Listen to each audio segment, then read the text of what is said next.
teman-teman, pernahkah kalian merasa cemas, gelisah, atau bahkan merasa hidup ini terasa sempit? Dalam Islam, perasaan-perasaan seperti itu sebenarnya dapat kita hadapi dengan nilai-nilai yang diajarkan oleh agama. Islam hadir tidak hanya sebagai pedoman ibadah, tetapi juga sebagai petunjuk hidup agar kita mencapai kebahagiaan sejati. Nah, hal tersebut akan kita bahas bersama kami.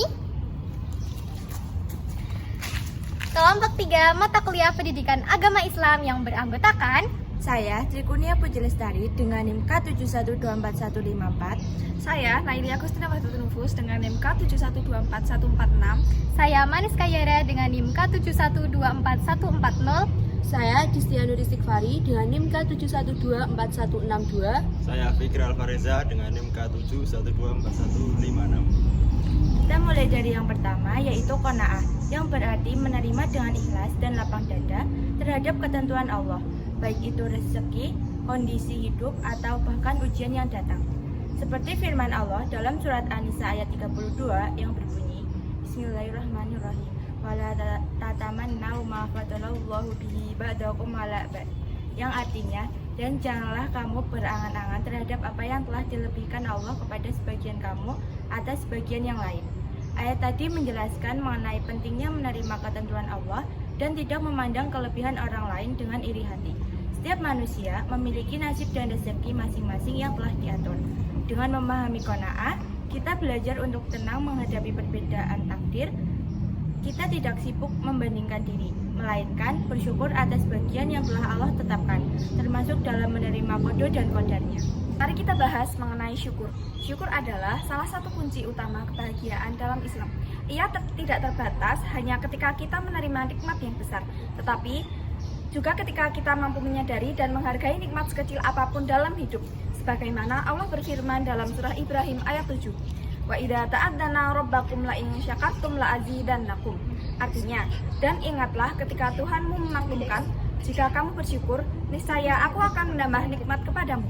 Ayat ini menegaskan bahwa rasa syukur akan mendatangkan tambahan nikmat, bukan hanya secara materi, tapi juga ketenangan hati dan keberkahan hidup. Orang yang bersyukur akan lebih mudah merasakan bahagia, bahkan dalam kondisi yang sederhana. Poin yang keempat yaitu sabar. Sabar merupakan sikap menahan diri dari keluh kesah, tetap tenang dalam menghadapi musibah, serta tetap istiqomah dalam kebaikan. Dalam Islam, sabar bukan berarti pasrah tanpa usaha, melainkan menjalani kehidupan dengan penuh kesungguhan tanpa kehilangan harapan. Allah sudah berfirman dalam surah Al-Baqarah ayat 153 yang berbunyi, Bismillahirrahmanirrahim, Ya ayyuhalladzina amanus ta'inuhu bis-sabri was-shalah innallaha ma'as-sabirin, yang artinya, hai orang-orang yang beriman, jadikanlah sabar dan sholat sebagai penolongmu, sesungguhnya Allah beserta orang-orang yang sabar.